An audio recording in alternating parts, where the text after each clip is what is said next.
Hi ನಮಸ್ತೆ ಎಲ್ರಿಗೂ welcome to my channel. ವಿಡಿಯೋನ ಕೊನೆ ತನಕ ನೋಡಿ, ಹಾಗೆ ನನ್ನ ವಿಡಿಯೋಗೆ ಒಂದು ಲೈಕ್ ಮತ್ತು ಸಬ್ಸ್ಕ್ರೈಬ್ ಮಾಡಿ ನನ್ನ ಚಾನಲ್ನ ಸಪೋರ್ಟ್ ಮಾಡಿ. ಓಕೆ, ಬನ್ನಿ ರವಾ ಹಲ್ವಾ ಹೇಗೆ ಮಾಡೋದಂತ ನೋಡೋಣ. ಮೊದಲಿಗೆ ಒಂದು ಪ್ಯಾನ್ ಇಟ್ಕೊಂಡು ಆ ಪ್ಯಾನು ಬಿಸಿ ಆದ ನಂತರ ಅದಕ್ಕೆ ಸ್ವಲ್ಪ ತುಪ್ಪ ಆ್ಯಡ್ ಮಾಡ್ಕೊಳ್ತಾ ಇದ್ದೀನಿ. ತುಪ್ಪ ಕಾದಾದ ನಂತರ ಅದಕ್ಕೆ ದ್ರಾಕ್ಷಿ ಆ್ಯಡ್ ಮಾಡ್ತಾಯಿದ್ದೀನಿ.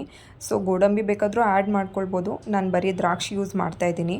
ದ್ರಾಕ್ಷಿ ಸ್ವಲ್ಪ ದೊಡ್ಡ ಆಗೋ ತನಕ ಫ್ರೈ ಮಾಡಬೇಕು. ದ್ರಾಕ್ಷಿ ಸ್ವಲ್ಪ ದೊಡ್ಡ ಆಗ್ತಾ ಇದ್ದಂಗೆ ಅದನ್ನು ಒಂದು ಬೌಲಲ್ಲಿ ಎತ್ತಿಟ್ಕೊಂಡು ಬಿಡೋಣ. ನಂತರ ಏನು ಅದೇ ಪ್ಯಾನ್ ಇರುತ್ತಲ್ಲ ಅದಕ್ಕೆ ನಾವು ಎತ್ಕೊಂಡಿರೋಂಥ ರವಾನ ಯೂಸ್ ಮಾಡೋಣ. ನಾನು ಮುಕ್ಕಾಲು ಬಟ್ಲು ರವೆ ತೊಗೊಂಡಿದ್ದೀನಿ. ಸೊ ಅದನ್ನು ಚೆನ್ನಾಗಿ ಫ್ರೈ ಮಾಡ್ತಾಯಿದ್ದೀನಿ, ತುಪ್ಪದ ಜೊತೆ ಎಲ್ಲ ಬೆರೆಯೋ ಥರ.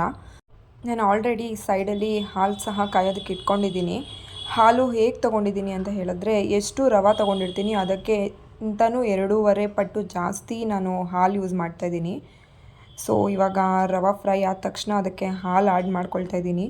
ಹಾಲು ಆ್ಯಡ್ ಮಾಡಿದ ತಕ್ಷಣ ರವಾಲಿ ಸ್ವಲ್ಪ ಸಹ ಗಂಟಿಲ್ದಿರೋ ಹಾಗೆ ನಾವು ಅದನ್ನು ಮಿಕ್ಸ್ ಮಾಡ್ಕೊಳ್ಬೇಕಾಗತ್ತೆ. ಇಲ್ಲಾಂದರೆ ರವಾಲಿ ಗಂಟಾಗೋ ಚಾನ್ಸಸ್ ಇರುತ್ತೆ. ಸೊ ಆ ಥರ ಏನೂ ಆಗದೆ ಇರೋ ಥರ ಚೆನ್ನಾಗಿ ಸ್ವಲ್ಪ ಮಿಕ್ಸ್ ಮಾಡ್ಕೊಳ್ಬೇಕು. ಮಿಕ್ಸ್ ಮಾಡ್ಕೊಳ್ತಾ ಅದು ಗಟ್ಟಿ ಆಗ್ತಾ ಬರುತ್ತೆ. ಸೊ ಈ ಟೈಮಲ್ಲಿ ಬೇಕಾದರೆ ನಾವು ಉಳಿದಿರೋ ಹಾಲನ್ನು ಸಹ ಆ್ಯಡ್ ಮಾಡ್ಕೊಳ್ಬೋದು. ಆ್ಯಂಡ್ 2 ಮಿನಿಟ್ಸ್ ಅದನ್ನು ಲಿಡ್ ಕ್ಲೋಸ್ ಮಾಡಿ ಇಟ್ಬಿಡಬೇಕು.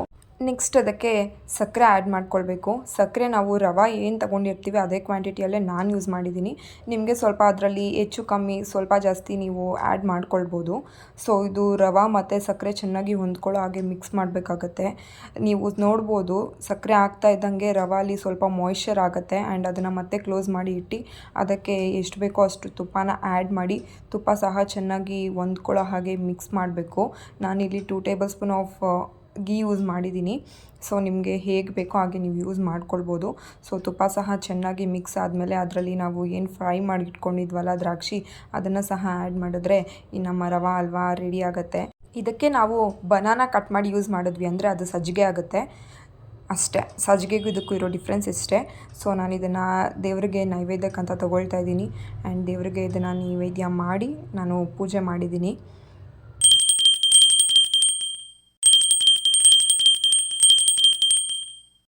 ಯಾರೆಲ್ಲ ವಿಡಿಯೋನ ನೋಡಿದ್ದೀರಾ ಪ್ಲೀಸ್ ಒಂದು ಲೈಕ್ ಮತ್ತು ಸಬ್ಸ್ಕ್ರೈಬ್ ಮಾಡಿ ನನಗೂ ಸಪೋರ್ಟ್ ಮಾಡಿ. ಸೊ ಇದು ಮೊದಲನೇ ವಿಡಿಯೋ ಆಗಿರೋದ್ರಿಂದ ಸ್ವಲ್ಪ ನರ್ವಸ್ ಆಗಿದ್ದೀನಿ ಮಾತಾಡೋದಕ್ಕೆ. ವಿಡಿಯೋಲಾಗಲಿ ವಾಯ್ಸಲ್ಲಾಗಲಿ ಏನಾದರೂ ಮಿಸ್ಟೇಕ್ಸ್ ಇದ್ದರೆ ದಯವಿಟ್ಟು ತಿಳಿಸಿ. ಮುಂದಿನ ವಿಡಿಯೋಗಳಲ್ಲಿ ಖಂಡಿತ ನಾನು ಅದನ್ನು ಇಂಪ್ರೂವ್ ಮಾಡ್ಕೊಳ್ತೀನಿ. ಸೊ ಯಾರೆಲ್ಲ ನನ್ನ ಈ ವಿಡಿಯೋ ನೋಡಿದ್ದೀರಾ ಎಲ್ರಿಗೂ ತುಂಬ ಥ್ಯಾಂಕ್ಸ್.